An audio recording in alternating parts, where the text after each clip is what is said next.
مصدق عباسی صاحب کو ریپلیس کیا ہے جی، مصدق عباسی صاحب نے ریپلیس کیا ہے شہزاد اکبر صاحب کو۔ چوہے صاحب، مصدق عباسی صاحب نئے ایڈوائزر آئے ہیں اکاؤنٹیبلٹی اور انٹیریئر، ان کا نوٹیفیکیشن بھی ہو گیا۔ وہ اکاؤنٹیبلٹی کو بعد میں کر لینا، وہ جو ہے نا وہ میر کیا سادہ ہے، بیمار ہوئے جس کے سبب اسی اطار کے لونڈے سے دعا لیتے رہے، آپ اس کی دوائیوں کو چھوڑنے کو تیار نہیں ہے۔ اب دوائی ہے یا دعا ہے مجھے نہیں پتا۔ تو اب آپ کریں بات، کون مصدق عباسی صاحب ہے، کہاں سے لائے ہیں؟ اب یہ تو اس کا تو مطلب ہے کہ لوگ اب دن بدن یہ کہیں کہ یار وہی اچھا سی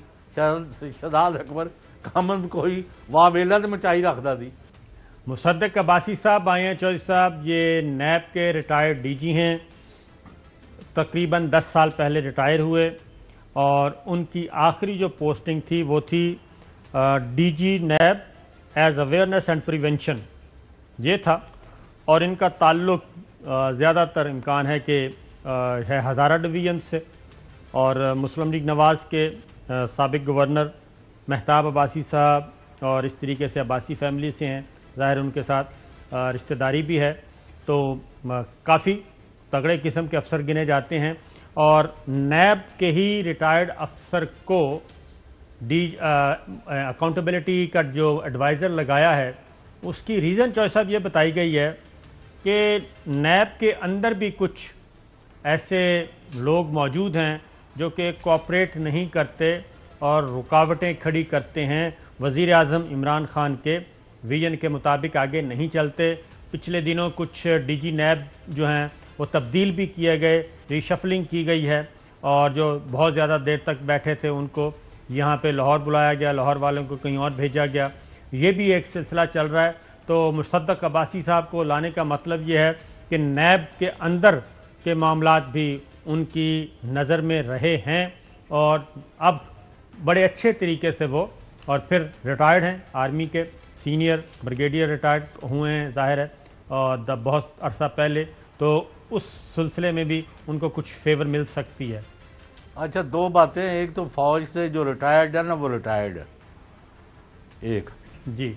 اور دوسرا یہ آپ سے پوچھنا تھا، آپ چونکہ زیادہ سمجھ بوجھ رکھتے ہیں ان معاملات کی، کہ یہ جو نیب کو چھوڑ کے چلے گئے ہوئے ہیں تو ان کو آج وہاں لگایا ہے، تو انہوں نے نیب کو ڈائریکٹ کرنا ہے یا اس کو یعنی کیا انہوں نے کرنا ہے؟ مجھے بتا دیں ذرا، کیونکہ ہمیں نہیں سمجھ لگتی، کیونکہ باقی چیزوں کی نہیں لگی تو یہ کیا لگے گی؟ اس میں چوہے صاحب پچھلے دنوں ایک خبر ہے، پچھلے دنوں ایک اہم کام کر رہے تھے ایک صاحب، اور ان کو استعفیٰ دلوایا گیا،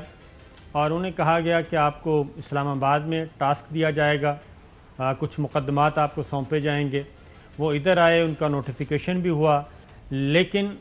کہا جاتا ہے کہ نیب نے ان کے ساتھ تعاون نہیں کیا، اور نیب نے کچھ فائلیں انہوں نے کہا کہ مجھے دکھائی جائیں، نہیں دکھائی گئیں، اور پھر وہ چیز میچیور نہیں ہو سکی، آج تک ان کا انتظار ہی کیا جا رہا ہے کہ اس طرح کی چیزیں بھی ہیں۔ جی، اللہ عالم، میں تو قوم کیا چاہتی ہے؟ قوم چاہتی ہے گڈ گورننس، ان امپلائمنٹ پر حملہ، مہنگائی کو خاتمہ، اور رشوت ستانی جس کے بارے میں اب ہم جو مرضی کہتے رہے، لیکن ایک رپورٹ خواہ انہوں نے گاڑ لی ہے یا جو بنا لی ہے کہ جی 16 پوائنٹ بڑھ گیا کرپشن میں، وہ ایک آئی تو ہے نا، اور وہ ڈینگرے یعنی اپنا لگے ہوئے ہیں ڈفلیاں بجانے والے اپوزیشن، حالانکہ جب وزیر اعظم بے ایمان نہیں ہے تو مجھے نہیں سمجھ لگ رہی کہ جب میگا کرپشن وہ نہیں ہونے دے رہے تو پھر یہ کیا ہے؟ ایک دوسرا میں یہ کہہ رہا ہوں کہ لوگ یہ چاہتے ہیں کہ جنہ کھادیاں گاجراں ٹیڈ انہوں نے پیڑ، ان کے گلے میں رسا ڈالا جائے، ان سے پیسے نکلوائے جائیں، ان کو کیفر کردار تک پہنچایا جائے، اس طرف پیش رفت کوئی نہیں ہے۔ اب خود ہی آپ کہہ رہے ہیں کہ نہیں جی اس پر عمل نہیں ہوا۔ اب آپ مجھے بتا دیں صابر شاکر صاحب، اس وقت کوئی ایسا بڑا